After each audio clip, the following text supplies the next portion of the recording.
காரைக்கால் அருகே பிரசித்தி பெற்ற புனித செபாஸ்டியர் ஆலயத்தில் நடைபெற்ற பெரிய தேர் பவனியில் ஏராளமான கிறிஸ்துவர்கள் பங்கேற்றனர். புதுச்சேரி மாநிலம் காரைக்காலை அடுத்த தர்மபுரத்தில் அமைந்துள்ள பழமை வாய்ந்த புனித செபாஸ்டியர் ஆலயத்தில் 151ஆம் ஆண்டு திருவிழா கடந்த 25ஆம் தேதி கொடியேற்றத்துடன் தொடங்கியது. இந்த விழாவின் முக்கிய நிகழ்வான பெரிய தேர் பவனி நேற்றிரவு விமர்சையாக நடைபெற்றது. இதையொட்டி சிறப்பு திருப்பலியை முதன்மை பங்கு தந்தை அருட்திரு பால்ராஜ்குமார், உதவி பங்கு தந்தை சுவாமிநாதன் செல்வம், தரங்கம்பாடி டான்பாஸ்கோ கல்லூரி அதிபர் அருட்பணி பீட்டர் சிங்கராயர் ஆகியோர் நிறைவேற்றினர். அதனைத் தொடர்ந்து அருட்தந்தை தேர்கள் மீது புனித நீர் தெளித்து தேர் பவனியை துவக்கி வைத்தார். 5 பெரிய தேர்களும் புறப்பட்டு முக்கிய வீதிகள் வழியாக சென்று மீண்டும் ஆலயத்தை வந்தடைந்தன.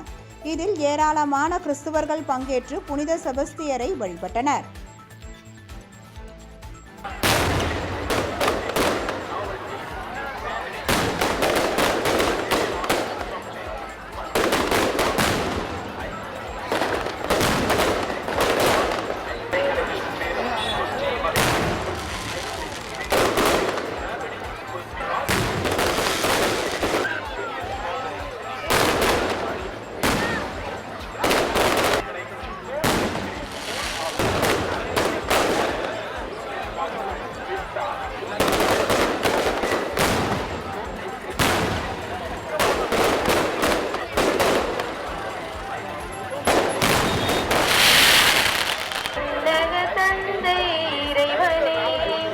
உலகத்தை மீட்ட சுதந்தேவா